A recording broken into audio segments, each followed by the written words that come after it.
Here's what happened. Round 11 of the FIM Motocross World Championship, the MXGP of Lombok in Indonesia. MX2 race 1, Rick Elzinga around the outside to grab his first foxhole shot of the season, but then he ended up running too wide.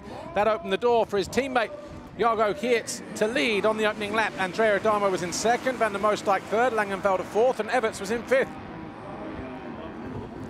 But on the opening lap, Van der Moosdijk got the better of Adamo. Held a nice tight line, pushed the championship leader back into third place. But then, top corner of your screen, Van der Moosdijk tipped out of second position, lost a couple of places. That put Adamo into second, Langenfelder third. Van der Moosdijk was in fourth, but then he came back with about 6 laps to go to move into third with this pass on Langenfelder. In the very next turn, Kai de Wolf also followed his teammate through into fourth place. The two Lestan Husqvarnas would finish third and fourth in the race. Langenfelder fifth. The two teammates weren't done yet, though, as they battled over third. De Wolf up the inside with a move he'd been rehearsing for several laps. But Van der Moosdijk came right back, went around the outside of De Wolf to regain that third place.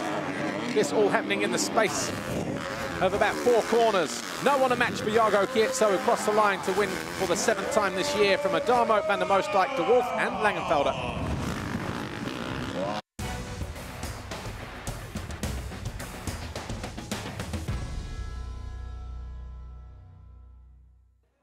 MX2 race 2.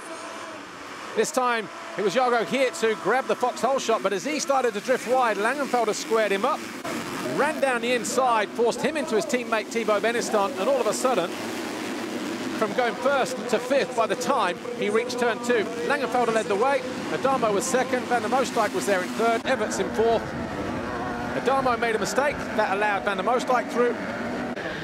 All the while, Jago Geerts was making inroads up to fourth and then third with an outside pass on Adamo, then second. This is all on the opening lap with that move around the outside of Van der Moosdijk, and then at the start of the next lap, he was past Langenfelder and into the lead. Van der Moosdijk was there in third place. Adamo then having to start a bit of a fight back, made his move on Langenfelder to move into third. He then fell down to 6th, stayed there for several laps. Then Van der Moosdijk fell on lap 5 from 2nd. He was then under pressure as he got going from Lucas Koenen. Koenen and Adamo later on in the race. Adamo getting the better of the young Husqvarna rider to move into 5th. And then he went after Van der Moosdijk again to move into 4th place.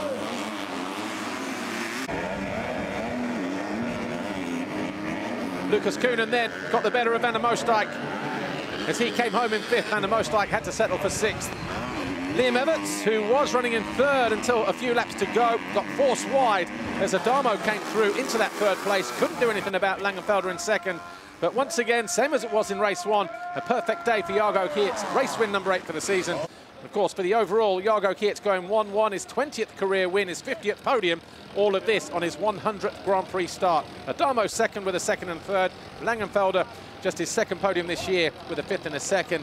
And for Adamo, he now extends his lead from 5 points at the start of the weekend to 26 over Thibaut Benistant, with De Wolf 10 points further back.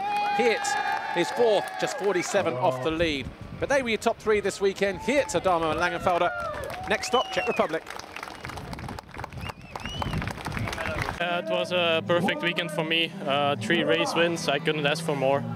It was quite tough with the hot weather and really humid, but we made the best of it, and I really enjoyed the track, so really happy about the weekend.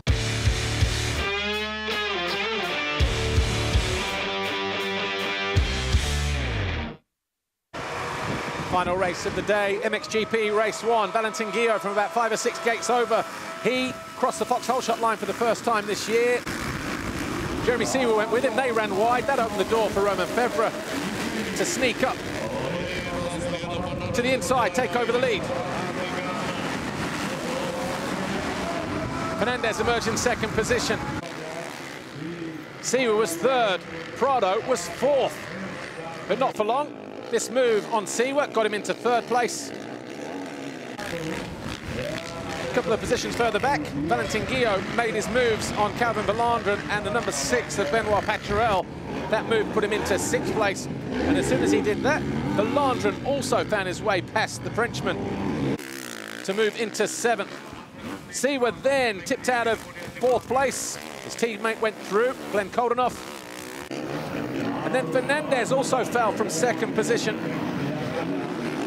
Koldenoff went through into 3rd. Fernandez was 4th, but then he made another mistake almost immediately, picked himself up, found his way past, and then he and Seewer were just having this lock-on battle, the two fighting over 4th and 5th place. Eventually, Jeremy Seewer getting the better of the Spaniard, but for a whole lap, these two were banging bars, just like they did in the qualifying race. This was the move that eventually sealed the deal for Seewer to get himself into that 4th place.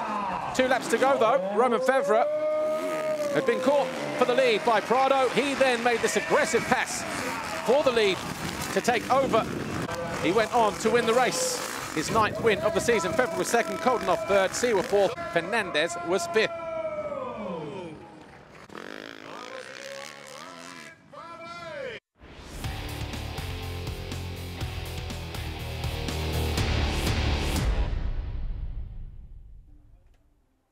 MXGP race 2. Bit of bar banging between Febvre and Fernandez. They came out of the gate, and then he had another tussle with Seewer before he got to the first turn, did Romain Febvre. Glenn Koldenoff grabbed his 3rd foxhole shot, but drifted wide, and it was Prado who led the way. Febvre, though, from out of nowhere, had got himself into 2nd. Fernandez was 3rd, and then as Febvre struggled with tear-offs, he got passed by Koldenoff on the right, Fernandez to the left. All of a sudden, he was back in 4th, but not for long. Up the inside of Koldenoff into 3rd, and then at the start of the next lap, that pass on Fernandez to move into 2nd. He then went after Prado for the lead. His first attempt failed. Ran off the side of the track, picked himself up again just ahead of Fernandez to stay in 2nd place. But then, on lap 3, he found his way past Prado. Prado responded immediately. These two going at it a little bit of cat and mouse before eventually Romain Febvre did make the pass stick on the run towards the finish line. And from there, he started to establish himself at the head of the field. Koldenoff quickly got the better of Fernandez to move into 3rd place. That was lap 4.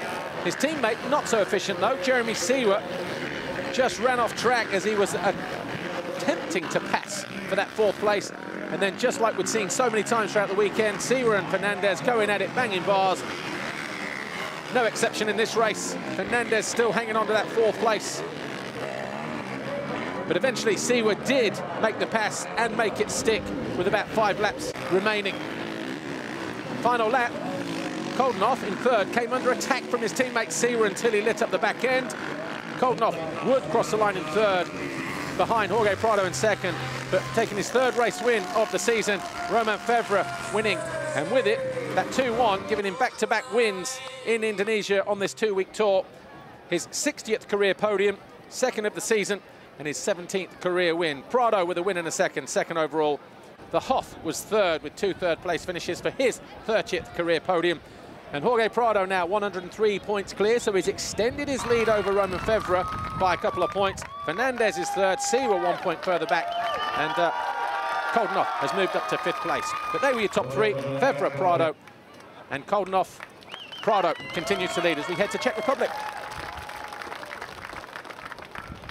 Yeah, it was tough. Weather was really tough, and yeah, you know, the guys back to me, they are really young and they are pushing, and it's coming out. But yeah, I can still win. I'm really happy. Thanks to my team, to all the sponsors. It has been 1-1 in Indonesia. So what else? I'm happy to go back home to see my daughter Nina. I love you, and Megan. So yeah, they are watching, and I'm happy for them too.